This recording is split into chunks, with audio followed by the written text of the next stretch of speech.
G Girish, ബിന്ദുവിൻ്റെ ബന്ധുവും ബിന്ദുവിനെ കാണാനില്ല എന്നുള്ള വിവരം റിപ്പോർട്ടർ ടിവിയിലും അതേപോലെ അധികൃതരെയും ആദ്യം അറിയിച്ചത് ഈ ജി ഗിരീഷാണ്. അദ്ദേഹം നമുക്കൊപ്പം തത്സമയം ചേരുന്നുണ്ട്. ഗിരീഷ്, നമസ്കാരം. വളരെ വേദനയുള്ളൊരു നിമിഷത്തിലാണ് നമ്മൾ നിൽക്കുന്നത്. ഇന്ന് ബിന്ദുവിൻ്റെ സംസ്കാര ചടങ്ങുകളെല്ലാം കഴിഞ്ഞു. അല്പസമയം മുമ്പ് അവിടെ എത്തിയ മന്ത്രി വി എൻ വാസവനും മെഡിക്കൽ കോളേജ് സൂപ്രണ്ടും കുടുംബത്തിൻ്റെ ആവശ്യം പരിഗണിച്ച് ഒരു 50,000 രൂപ നൽകി. മോളുടെ എല്ലാ ചികിത്സാ ചെലവും ഏറ്റെടുക്കാമെന്ന് പറഞ്ഞു. ധനസഹായം പൂർണ്ണമായും നൽകാം എന്ന് പറഞ്ഞിട്ടുണ്ട്. മകന് താൽക്കാലികമായ ജോലി ആദ്യവും പിന്നീട് സ്ഥിരം ജോലിയും നൽകുന്ന കാര്യവും പരിഗണിക്കും എന്നുകൂടി പറഞ്ഞിട്ടുണ്ട്. ബിന്ദുവിൻ്റെ നഷ്ടത്തെ നമുക്കിതൊന്നും കൊണ്ട് മറികടക്കാൻ കഴിയുന്നതല്ല. എങ്കിലും കുടുംബത്തിനും ബന്ധുക്കൾക്കും ആശ്വാസമായോ സർക്കാർ നീക്കം? തീർച്ചയായിട്ടും വലിയൊരു ആശ്വാസമാണ് ഇപ്പോൾ സർക്കാരിൻ്റെ ഭാഗത്തുനിന്ന് നമുക്ക് കിട്ടിയിട്ടുള്ളത്. കുട്ടിയുടെ ആരോഗ്യനില വളരെ ക്രിട്ടിക്കലായിട്ടിരിക്കുന്ന ഒരു സമയമാണ്. ഇപ്പം തന്നെ പെട്ടെന്ന് അതിൻ്റെ ഓപ്പറേഷനും മറ്റു കാര്യങ്ങളും അവർ ചെയ്തു തരാമെന്നുള്ളത് ഇന്നിപ്പം മന്ത്രി വാസവൻ സാറ് വന്നിട്ടുണ്ടായിരുന്നു. അദ്ദേഹത്തോടൊപ്പം കോട്ടയം മെഡിക്കൽ കോളേജ് സൂപ്രണ്ട് അദ്ദേഹം ഉണ്ടായിരുന്നു. അവർ വന്നത് കൺഫേം ചെയ്തിട്ട് പോയി. നമുക്ക് എന്നാണോ സൗകര്യം അന്ന് അഡ്മിറ്റ് ചെയ്ത് കഴിഞ്ഞാൽ എത്രയും പെട്ടെന്ന് സർജറി ചെയ്ത് കുട്ടിയുടെ ആരോഗ്യനില ശരിയാക്കി തരാമെന്നുള്ള ഉറപ്പ് അവർ തന്നു.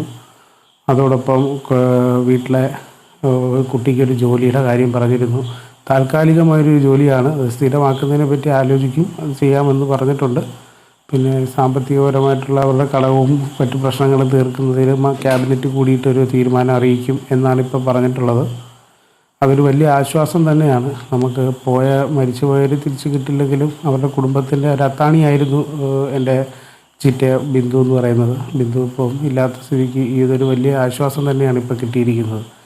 ഈ രീതിയിലെല്ലാം നടന്നു കിട്ടിയാൽ നല്ലതായിരിക്കും. ഇപ്പോൾ ഇന്ന് പ്രതിപക്ഷവും രാഷ്ട്രീയ പാർട്ടികളുമൊക്കെ പ്രതിപക്ഷ രാഷ്ട്രീയ പാർട്ടികളൊക്കെ ആരോഗ്യവകുപ്പ് മന്ത്രിയുടെ രാജി ആവശ്യപ്പെടുന്നുണ്ട്.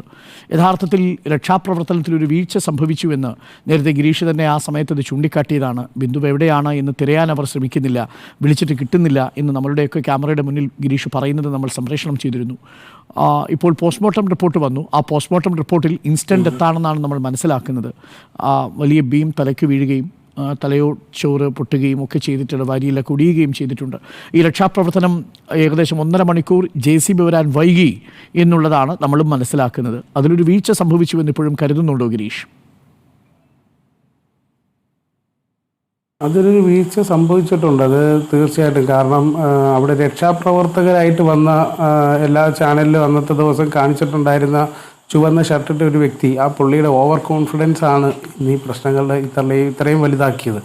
കാരണം ആ രക്ഷാപ്രവർത്തകൻ എല്ലാ മാധ്യമങ്ങളോടും പറയുന്നു 2 പേര് മാത്രമേ ഉള്ളൂ, ഞാൻ അവരെ കണ്ടു, ഞാൻ അവരെ കൊണ്ടുപോയി, ഇനി ആരുമില്ല എന്നുള്ള അയാളുടെ ഒരാളുടെ കോൺഫിഡൻസിൻ്റെ പുറത്താണ് മറ്റുള്ള എല്ലാവരും ആ വാചകം തന്നെ പിന്തുടർന്നത്. അതിനുശേഷം ആണ് ഞാൻ വിളിച്ചിട്ട് ഇങ്ങനെ പരാതിപ്പെടുകയും ആൾ കാണാനില്ല എന്ന് പറഞ്ഞതിന് ശേഷമാണ് ബാക്കിയുള്ള അന്വേഷണങ്ങൾ ആരംഭിച്ചത്. അത് തീർച്ചയായിട്ടും സത്യം തന്നെയാണ്. അത് ഒരു കാലതാമസം ഉണ്ടായിട്ടുണ്ട് അന്വേഷണത്തിൽ.